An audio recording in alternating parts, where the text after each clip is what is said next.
నమస్తే. ఈరోజు poor things అనే ఇంగ్లీష్ మూవీ స్టోరీ తెలుసుకుందాం. బ్రిడ్జి మీద నుంచి ఒక మహిళ నదిలో దూకడంతో ఈ సినిమా మొదలవుతుంది.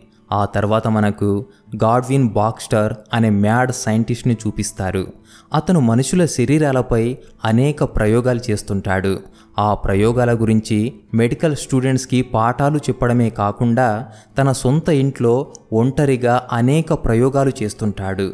ఆ ఇంట్లో మనకు బెల్లా బాక్స్టర్ అనే అమ్మాయి కనిపిస్తుంది.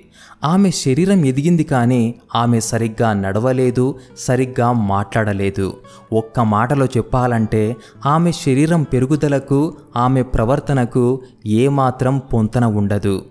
గాడ్విన్ ఒకరోజు మ్యాక్స్ మ్యాక్కాండిల్స్ అనే స్టూడెంట్ని పిలిచి తన కోసం పని చేయమని అడుగుతాడు. మ్యాక్స్కు గాడ్విన్ మీద చాలా గౌరవం ఉంటుంది. దాంతో అతను వెంటనే ఒప్పుకుంటాడు. మ్యాక్స్ చేయాల్సిన పనేంటంటే బెల్లాని గమనిస్తూ ఆమె ఎదుగుదల ఎలా జరుగుతుందో నోట్ చేసుకోవాలి. మ్యాక్స్ బెల్లాని మొదటిసారి చూడగానే ఆమెని ఇష్టపడతాడు. కానీ ఆమె ప్రవర్తన చూసి అయోమయానికి గురవుతాడు. ఆ తర్వాత మ్యాక్స్ గాడ్విన్ని బెల్లా ఎవరని, ఆమెకు ఏమైందని అడుగుతాడు.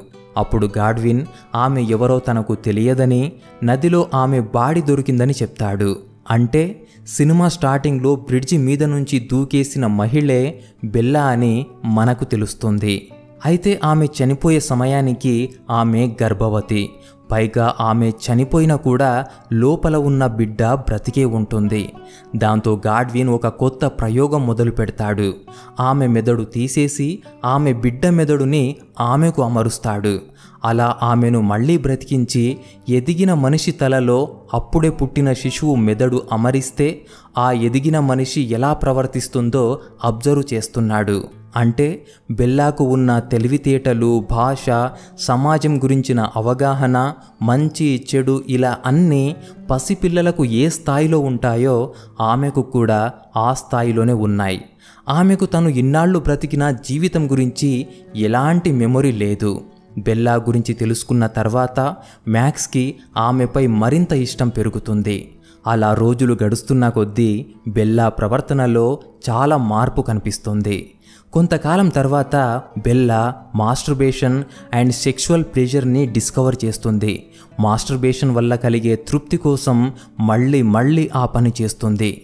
ఇదిలా ఉంటే మ్యాక్స్ బెల్లాల మధ్య పెరిగిన చనువు చూసి గాడ్విన్ మ్యాక్స్తో బెల్లాని పెళ్లి చేసుకోమంటాడు. దానికి మ్యాక్స్ ఒప్పుకుంటాడు. అలాగే బెల్లా కూడా మ్యాక్స్ని పెళ్లి చేసుకోవడానికి ఒప్పుకుంటుంది. అయితే వాళ్ల పెళ్లికి గాడ్విన్ ఒక షరతు విధిస్తాడు. వాళ్ల పెళ్ళైన తర్వాత కూడా వాళ్ళు తన ఇంట్లోనే ఉండాలంటాడు. మ్యాక్స్ ఒప్పుకోవడంతో గాడ్విన్ డంకన్ వెడ్డర్బర్న్ అనే లాయర్తో ఒక అగ్రిమెంట్ రాయిస్తాడు. ఆ సమయంలో డంకన్ బెల్లాని చూసి ఆమెని ఇష్టపడతాడు. ఆమె తనతో వస్తే ఈ జైలు జీవితం నుండి విముక్తి కలిగిస్తానంటాడు. ప్రపంచమంతా తిరిగి కొత్త అనుభవాలు, అనుభూతులు పొందుదామంటాడు. బెల్లా చాలా ఎగ్జైట్ అవుతుంది. అప్పటిదాకా ఆమె బయటి ప్రపంచం చూడనే లేదు. దాంతో ఆమె గాడ్విన్తో డంకన్ తనని లిస్బన్కి రమ్మంటున్నాడని, తను వెళ్తుందని చెప్తుంది. గాడ్విన్ ఒప్పుకొని మ్యాక్స్కి నచ్చజెప్పి బెల్లాని వెళ్ళమంటాడు. అలా బెల్లా డంకన్తో లిస్బన్ వెళ్తుంది. అక్కడ వాళ్ళు పగలు రాత్రి అనే తేడా లేకుండా శృంగారంలో మునిగి తేలుతారు. బెల్లా మొదటిసారి బయటి ప్రపంచం ఎలా ఉంటుందో, బయటి మనుషులు ఎలా ప్రవర్తిస్తారో రుచి చూస్తుంది. తనకు ఆసక్తి కలిగించే ప్రతి పని చేస్తూ ఆసక్తి కలిగించే ప్రతి చోటుకు వెళ్తుంది. అయితే బెల్లా తనని వదిలేసి ఒంటరిగా బయటికెళ్లడం డంకన్కి నచ్చదు. చిన్న విషయాల్లో కూడా బెల్లా తప్పు చేస్తుండడంతో ఆమె మీద కోపడతాడు. ఎందుకంటే బెల్లా బాడీలో పసిపిల్ల మెదడుందని అతనికి తెలీదు. బెల్లా అప్పుడప్పుడు గాడ్విన్కి లెటర్స్ రాస్తూ ఉంటుంది. ఒకరోజు డంకన్ బెల్లా మాట్లాడుకుంటూ ఉండగా ఒక మహిళ బెల్లా దగ్గరికి వచ్చి, విక్టోరియా బ్లెస్సింగ్టన్ ఎలా ఉన్నావు అంటుంది.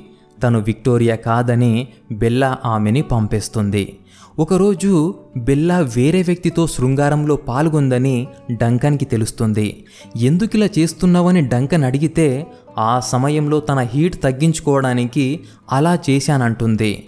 దాంతో అతను బెల్లాను కంట్రోల్ చేయడానికి ఆమెను షిప్లోకి ఎక్కిస్తాడు. అయితే బెల్లాకు అది అస్సలు నచ్చదు. తనను సముద్రంలో ఆ షిప్లో డంకన్ బయటి ప్రపంచానికి దూరం చేశాడని ఆమె బాధపడుతుంది. అయితే ఆ షిప్లో బెల్లాకు మార్తా, హ్యారీ ఆష్లీ అనే 2 వ్యక్తులు పరిచయం అవుతారు. వాళ్ళు ఆమెకు ఫిలాసఫీ పరిచయం చేస్తారు. దాంతో ఆమె వాళ్లతో ఎక్కువ సమయం గడుపుతుంది. షిప్లో కూడా బెల్లా తను చెప్పినట్టు నడుచుకోకపోవడంతో డంకన్ తాగుడు మరీ ఎక్కువ అవుతుంది. దానికి తోడు గ్యాంబ్లింగ్ కూడా చేస్తుంటాడు. అటు గాడ్విన్ మరో అమ్మాయిపై ప్రయోగం మొదలుపెట్టి ఆమెకు ఫెలిసిటీ అనే పేరు పెడతాడు. ఇక ఇటు షిప్ ఒక స్టాప్ దగ్గర ఆగినప్పుడు పేద ప్రజలు ఎలాంటి కష్టాలు పడుతున్నారో హ్యారీ బెల్లాకు చూపిస్తాడు. ఆ పేద ప్రజల పరిస్థితికి బెల్లా కరిగిపోతుంది. వాళ్లకు ఏదో విధంగా సాయం చేద్దామని డంకన్ గ్యాంబ్లింగ్లో గెలిచిన డబ్బు మొత్తం తీసుకొని వాళ్ళ దగ్గరికి వెళ్తుంటే అప్పటికే షిప్ ముందుకు కదిలిపోతుంది. ఆ షిప్ క్రూ మెంబర్స్ 2 ఆ పేదలకు డబ్బు అందేలా చేస్తామని అబద్ధం చెప్పి బెల్లా దగ్గర నుంచి డబ్బు తీసుకుంటారు.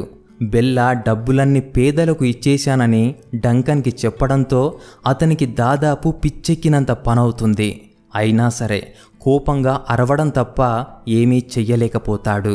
ఆ తర్వాత డంకన్ దగ్గర డబ్బులు లేకపోవడంతో వాళ్ళని తర్వాత స్టాప్లో దించేస్తారు. అలా డంకన్ బెల్లా ప్యారిస్ చేరుకుంటారు.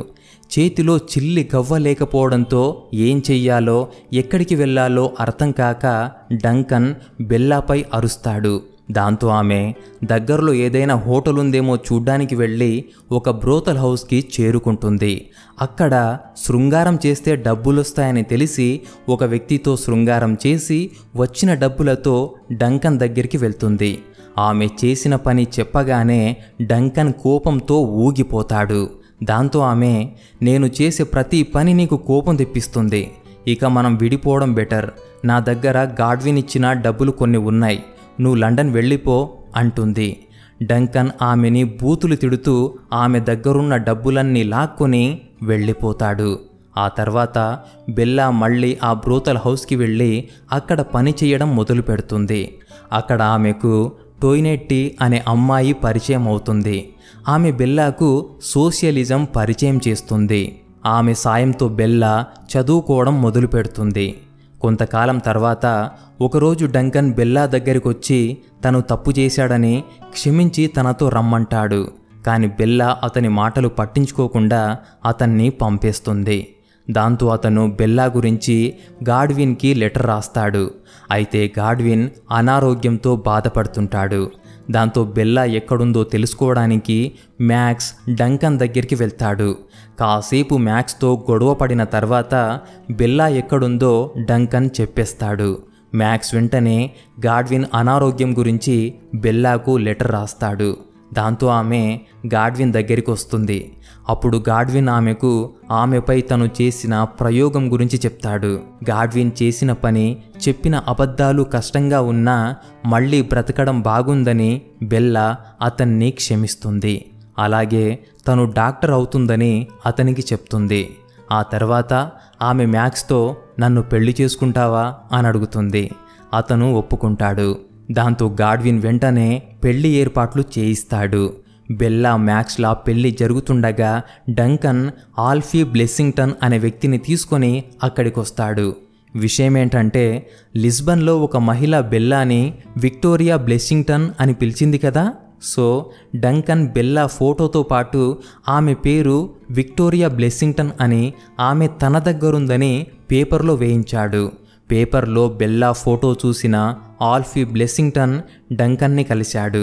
ఆల్ఫీ బ్లెస్సింగ్టన్ తనను బెల్లా భర్తగా పరిచయం చేసుకొని ఆమెను తనతో రమ్మంటాడు.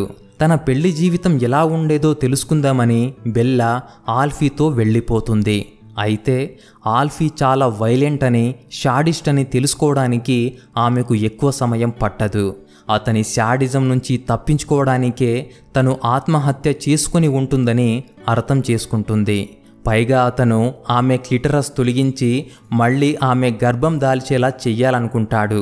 అందుకు బెల్లా ఒప్పుకోకపోవడంతో తుపాకీతో ఆమెని బెదిరిస్తాడు. అలా వాళ్ళిద్దరి మధ్య గొడవ మొదలై పెనుగులాటలో ఆల్ఫీ చేతిలోని తుపాకీ పేలి అతని పాదానికి గాయమవుతుంది. ఆ తర్వాత బెల్లా ఆల్ఫీని తీసుకుని గాడ్విన్ ఇంటికి వెళ్తుంది. ఆ తర్వాత మ్యాక్స్ సాయంతో ఆల్ఫీ తలలో మెదడు తీసేసి అతని తలలో మేక మెదడు అమరుస్తుంది. దాంతో అతను మేకలాగా ఆకులు తింటూ మేకలాగా అరవడం మొదలు పెడతాడు. ఇక గాడ్విన్ ఆరోగ్యం పూర్తిగా దెబ్బతిని అతను చనిపోతాడు. అలా బెల్లా మ్యాక్స్ కొత్త జీవితం మొదలు పెడతారు. ఆ విధంగా ఈ సినిమా ముగుస్తుంది.